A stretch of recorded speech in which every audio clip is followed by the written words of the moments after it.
இன்றைய தேவ வார்த்தை ஏசாயா 49 அதிகாரம் 16 வசனம். இதோ என் உள்ளங்கைகளில் உன்னை வரைந்திருக்கிறேன், உன் மதில்கள் எப்போதும் என் முள் இருக்கிறது. ஆமேன்.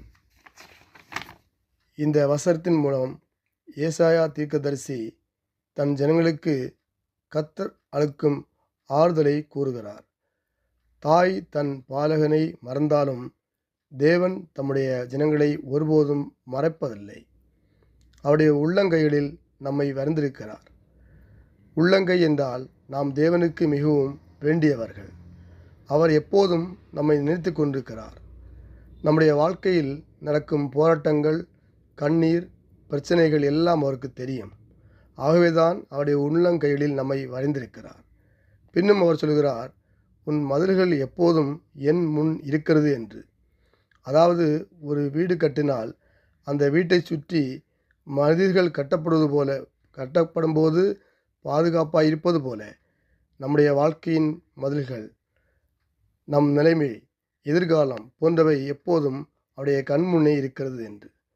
மதில் என்பது பாதுகாப்பையும் பாசத்தையும் குறிப்பிடுகிறது.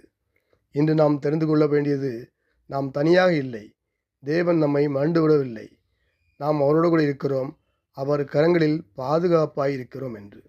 எந்த சூழ்நிலையிலும் நாம் தேவனுடைய கரங்களில் வறந்தவனாக இருக்கிறேன் என்று நம்பிக்கையுடன் வாழும்போது கர்த்தர் நம்மையும் நம் குடும்பங்களையும் ஆசீர்வதிப்பார். இயேசு நாமத்தில் பிதாவே, ஆமேன். அன்பின் ஆண்டவரே, இந்த புதிய நாளுக்கான கிருபை செய்தபடியால் நம்மை ஸ்தோத்தரிக்கிறோம். இந்த நாள் எங்களுக்கு ஆசீர்வதித்து தரும்படியாக ஜெபிக்கிறோம். ஆண்டவரே, ஊழிய காலை ஆசிரியங்க, பாதுகாத்து கொள்ளுங்க. யார் யாருக்கு நல்ல வேலைகள் கிடைக்கணுமோ நல்ல வேலையை கொடுங்கப்பா. வியாபாரம் பொருளுக்கு நல்ல வியாபாரத்தை கொடுங்கப்பா. நல்ல படிக்கிறவர்களுக்கு நல்ல படிப்பு திறனுக்கு தாங்கப்பா. நல்ல எக்ஸாம் எழுத உதவிச்சிங்கப்பா. நல்ல வேலையில் தாங்கப்பா.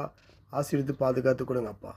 அப்படி இந்த நாள் முழுதும் வசனத்தை கேட்கிற, தியானிக்கிற, ஜெபிக்கிறவங்களுடைய பிள்ளையை ஆசிரியங்கப்பா. டீச்சர்ஸ்களை ஜெபிக்கிறங்க தாவே. ஆசிரியர்களை கத்தர் ஆசிரியர்களை ஜெபிக்கிறங்க தாவே. ஒவ்வொரு காரியத்தில் இருக்கிற மக்களை ஆசீர்வித்து பாதுகாத்து பணியெடுத்துங்கப்பா. தேவையெல்லாம் சந்திங்க. நெட்ட கோட்டைகளை முடிந்து பாதுகாத்து கொடுங்க. இயேசு கிறிஸ்து நாமத்தில் ஜெபிக்கிறோம் நல்ல பிதாவே, ஆமேன்.